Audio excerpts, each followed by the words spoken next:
Woke. The new religion of our time. You know, I used to think humanity had outgrown medieval superstition.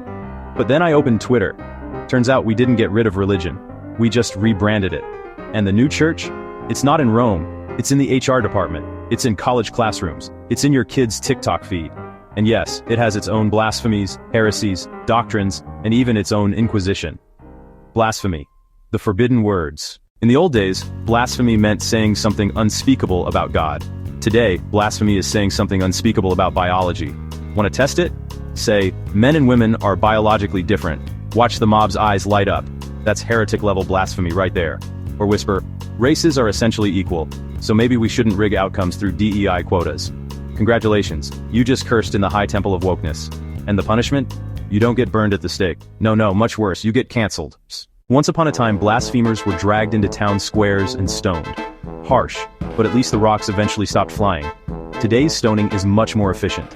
Instead of rocks, we throw tweets. Instead of stones, we hurl hashtags. Instead of a mob with torches, we've got bored people on Instagram with Wi-Fi and too much free time.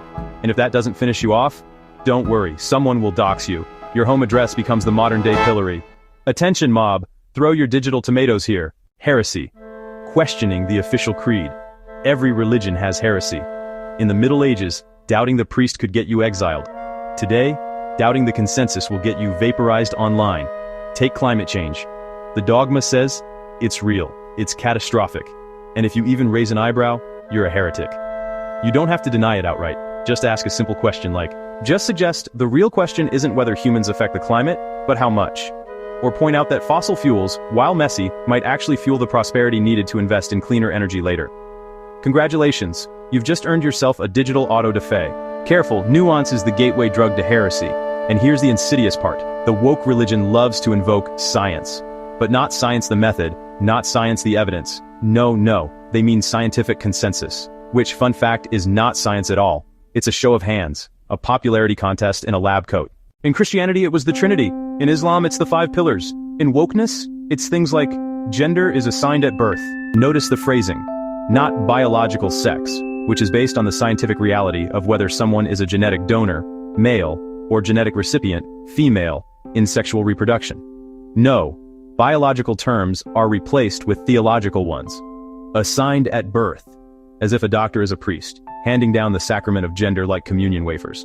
And funny enough, there's never any outrage when the doctor assigns the baby's length and weight. Nobody storms the delivery room screaming, "Don't you dare label my child 7 pounds, 3 ounces, that's a social construct."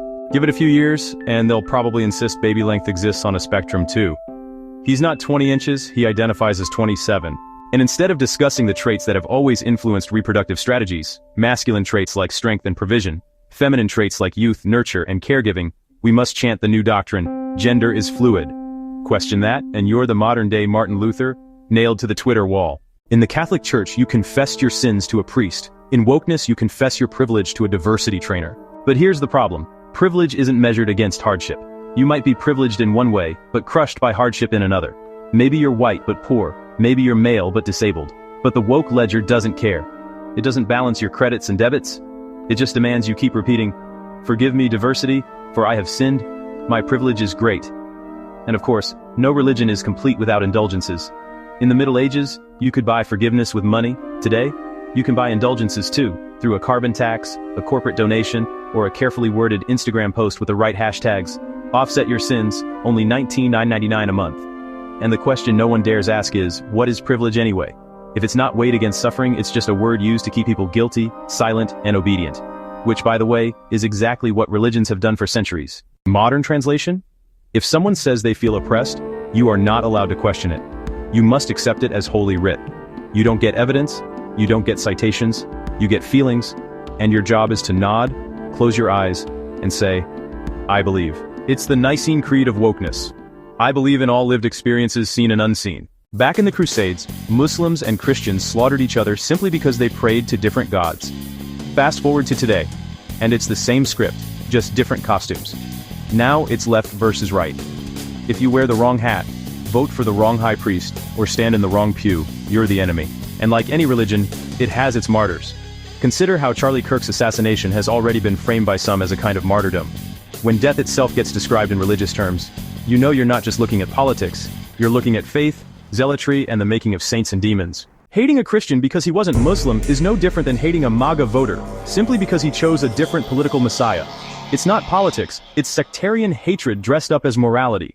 It has its blasphemies, words you cannot speak. It has its heresies, ideas you cannot question. It has its doctrines, dogmas you must affirm, no matter how absurd. It has its rituals, diversity trainings, pronoun declarations, ESG reports. It has its indulgences, carbon taxes, donations, hashtags. It has its punishments, cancel culture, doxing, and digital stoning. And now, it has its crusades, tribes at war over which high priests they follow. When we do not learn history, we are bound to repeat it. History teaches us.